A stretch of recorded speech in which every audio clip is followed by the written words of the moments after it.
ஆச்சி மசாலா. எந்த சமையலும் ருசி தேடும் ரகசியம். 20 ரூபாய்.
முதலமைச்சர் விஜய் குறித்து அவதூறாக பேசிய புகார்ல திமுக எம்எல்ஏ மார்க்கண்டேயன் கைது செய்யப்பட்ட நிலையில அந்த கைதை கண்டித்து முன்னாள் அமைச்சர்கள் போராட்டத்தில் ஈடுபட்டிருக்காங்க. அந்த காட்சிகளை நாம் தற்போது பார்த்து வருகிறோம். மேலும் தகவலை செய்தியாளர் ராமசுந்தரம் வழங்கிட கேட்கலாம்.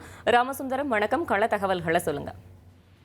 தூத்துக்குடி மாவட்ட காவல் கண்காணிப்பாளர் அலுவலகத்துல கைது செய்யப்பட்ட சட்டமன்ற உறுப்பினர் மார்க்கண்டேயனிடம் விசாரணையானது நடைபெற்று வருகிறது. ஏற்கனவே தூத்துக்குடி மாவட்ட குற்றப்பிரிவு போலீசார் அவர் மீது 3 பிரிவின் கீழ் வழக்கு பதிவு செய்துள்ளனர். இந்த வீடியோ காட்சிகள், அதாவது அவதூறாக தமிழக முதலமைச்சர் குறித்து பேசிய இந்த வீடியோ காட்சிகள் உள்ளிட்டவைகளை வைத்து தற்போது விசாரணை நடந்து வருகிற சூழல்ல தூத்துக்குடி மாவட்ட காவல் கண்காணிப்பாளர் அலுவலகத்துல தற்போது முன்னாள் அமைச்சர்கள் கீதா ஜீவன், அதே போல அனிதா ராதாகிருஷ்ணன், சட்டமன்ற உறுப்பினர் அப்துல் வகாப் என பலரும் அந்த பகுதியில் திரண்டிருப்பதால அவர்கள் ஆதரவோடு திரண்டிருப்பதாக ஒரு பரபரப்பான சூழல் நிலவுகிறது. அமைச்சர் உள்ளிட்டோர் கைது செய்யப்பட்ட எம்எல்ஏவை பார்க்க வேண்டும் என காவல் கண்காணிப்பாளர் அலுவலகத்திற்குள்ள அதிகாரிகளோடு பேச்சுவார்த்தை நடத்தி கொண்டிருக்கிறார்கள். ஆனால் அவர்கள் விட மறுத்ததால அங்கிருந்த கட்சி நிர்வாகிகளுக்கும் காவல்துறையினருக்கும் இடையே தள்ளுமுள்ளி ஏற்பட்டது. இதனால கூடுதல் போலீசார் குவிக்கப்பட்டிருக்கிறார்கள். தற்போது சட்டமன்ற உறுப்பினர்களான முன்னாள் அமைச்சர்கள் மற்றும் சட்டமன்ற பாளையங்கோட்டை உள்ளிட்ட சட்டமன்ற உறுப்பினர்கள் அங்கு குவிந்திருப்பதால அவர்களோடு காவல்துறை உயரதிகாரிகள் பேசிக் கொண்டிருக்கிறார்கள். அனுமதி மறுக்கப்பட்டிருப்ப சூழலில் இருதரப்புக்கும் இடையே வாக்குவாதம் நிலவி வருகிறது. உயரதிகாரிகளோடு பேச்சுவார்த்தை நடத்தி அடுத்த கட்ட முடிவு தெரிவிப்பதாக தெரிவித்த நிலையிலும் கூட அந்த பகுதியில் இருந்து அவர்கள் கலைந்து செல்லாமல் சாலையில் அமர்ந்து போராட்டத்தில் ஈடுபட்டிருப்பதால ஒரு பரபரப்பான சூழல் நிலவி கொண்டிருக்கிறது. இந்த சூழல்ல காவல் கண்காணிப்பாளர் அலுவலகத்துக்குள்ளே மற்ற நபர்கள் அனுமதிக்காமல் பேரிகார்டு வைத்து அடைத்து வைக்கக்கூடிய நிலையும் ஏற்பட்டிருக்கிறது. கூடுதல் போலீசாரும் வரவழைக்கப்பட்டிருக்கிறார்கள். இன்னும் சற்று நேரத்தில் அவர்கள் கைது செய்யப்படுவதற்கான வாய்ப்பு இருப்பதாகவும் தெரிய வருகிறது. போலீசாரோடு அவர்கள் வாக்குவாதம் மற்றும் பேச்சுவார்த்தை நடந்து ஒருபுறம் வாக்குவாதம் நடந்து வரக்கூடியது, இன்னொரு மறுபுறம் பேச்சுவார்த்தையும் நடந்து வருவதால் ஒரு பரபரப்பான சூழலே மாவட்ட காவல் கண்காணிப்பாளர் அலுவலக வளாகத்தில் நடந்து வருகிறது. போராட்டத்தில் ஈடுபட்ட ஒரு சிலரையும் போலீசார் முன்னெச்சரிக்கை நடவடிக்கையாக கைது செய்து அங்கிருந்து திருமண மண்டபத்திற்கும் அழைத்து செல்கிறார்கள். ஆச்சி மசாலா. எந்த சமையலும் ருசி தேடும் ரகசியம். 20 ரூபாய்.